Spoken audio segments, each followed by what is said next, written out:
In this video, we'll discuss the process involved with going through industry certification.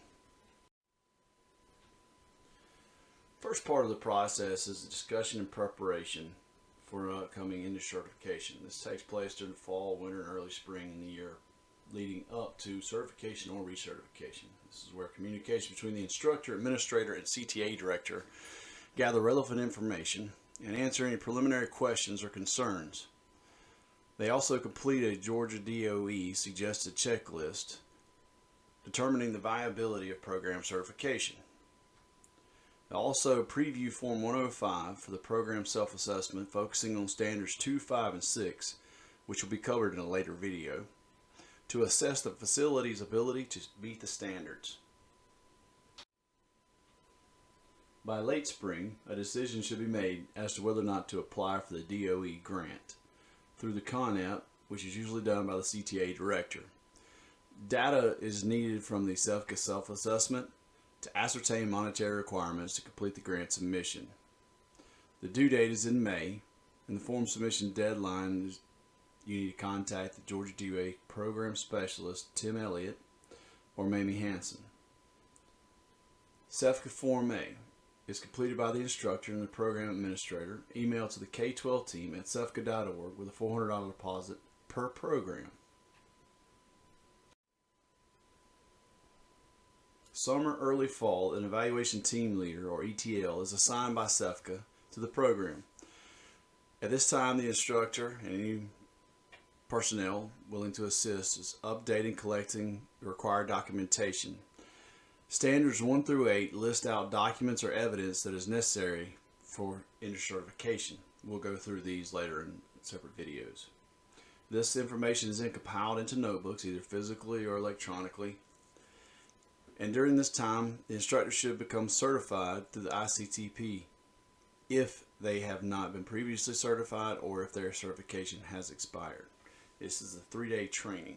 We'll cover it later as well in a separate video. During the fall, the ETL Site Visit 1 takes place. The purpose of this visit is to review standards 1, 2, 3, and 7. Again, all standards will be covered in later videos. And to create a program action plan with the instructor of the steps to take necessary to complete the industry certification process. Part of the certification process involves a site team evaluation as a part of the third visit. This usually takes place late spring, sometime around March or April. So during late fall or winter, the school team should be recruiting industry members to be a part of this site team. The instructor also begins reporting modules for students at this time, and the ETL Site Visit 2 will take place. The purpose of this second visit is to verify actions from the initial visit, check for completion of standards 4 and 5, and assign any additional action items. They also schedule and confirm the industry site team review date.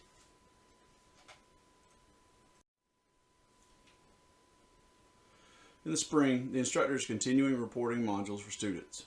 This is also the time when the industry site team evaluation takes place. The purpose of this evaluation is to check for completion of remaining standards, perform a classroom observation, as well as student interviews. The instructor will have a presentation to do about the program status and projected future. And a site team debrief will take place with the instructor and any system personnel. Following that, a site team report is submitted and program response to any requirements left to be obtained. Late spring, the site team report is provided to the instructor and the system personnel. The program is either approved or provided with requirements to complete the certification process. There is a time restriction on the completion of any remaining requirements. During the summer, approved programs will receive official certification and a banner at the GACTE Summer Conference. Assuming no changes take place with the facility or the instructor, programs are certified for 5 years before having to recertify. Official audits are performed in years 1, 3, and 5 to ensure standards and practices are being maintained. Proper maintenance of documentation allows for a much smoother recertification process in the beginning of year 5. Currently, one of these 3 ETLs will be assigned to the program: Kenny Atkins, Dr. Chesley Chambers, or Carol Ray.